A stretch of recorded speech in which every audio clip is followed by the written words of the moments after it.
Аб ахвярах вайны і подзвігу народа сведчаць шматлікія абеліскі.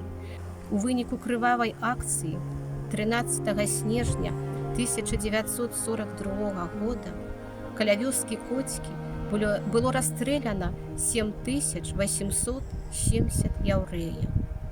Мінула шмат гадоў.